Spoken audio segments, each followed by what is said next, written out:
अस्सलामुअलैकुम नाज़रीन, स्वागत है आपका आसमास किचन में। तो आज हमारे किचन में बनने वाला है चिकन वाइट पुलाव।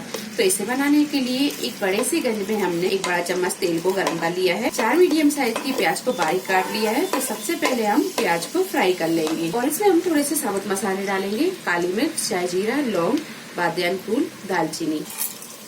प्याज को गोल्डन ब्राउन होने तक फ्राई कर लेंगे। प्याज जब अच्छी तरह फ्राई हो जाए तो आधी प्याज को हम निकाल लेंगे गार्निशिंग के लिए और आधी प्याज इसी में रहने देंगे। एक प्लेट पर इस तरह फैला देंगे ताकि प्याज अच्छे से ठंडी हो जाए। 1 टेबल स्पून अदरक और लहसुन का पेस्ट डाल देंगे। थोड़ा सा भून लेते हैं। अदरक और लहसुन जब थोड़ा सा भुन जाए तो इसमें हम डालेंगे 2 मीडियम साइज के टमाटर। इसे हमने स्लाइसों में काट लिया है और 4 से 5 हरी मिर्च हमने साबुत ही रखी है। मेजरिंग कप से 1 कप दही। तो ये सारी चीजों को थोड़ी देर भून लेते हैं। गैस को हम यहाँ थोड़ा सा मद्दा ही रखेंगे। दही और टमाटर जब थोड़े से भुन जाएं तो इसमें हम डालेंगे आधा किलो चिकन। इसे हमने अच्छी तरह धो लिया है, ये डाल देंगे।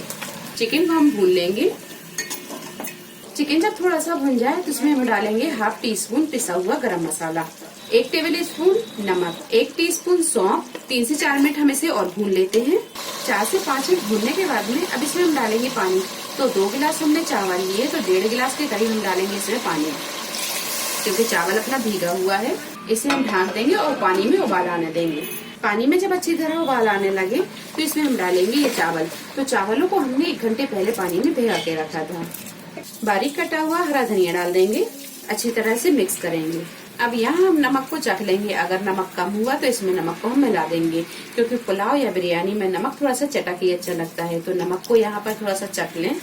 अब हम इसे ढक देंगे और गैस की फ्लेम को मीडियम टू हाई पर रखेंगे। चावल का पानी जब सूख जाए और ये दम पर आ जाए तो इसमें हम डालेंगे बारीक कटा हुआ हरा धनिया, फ्राई प्याज।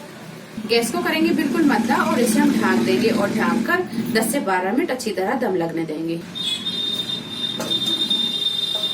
पुलाव में अच्छी तरह दम लग गई है। अब इसे हम करेंगे एक बार मिक्स और इसे कर लेंगे डिश आउट।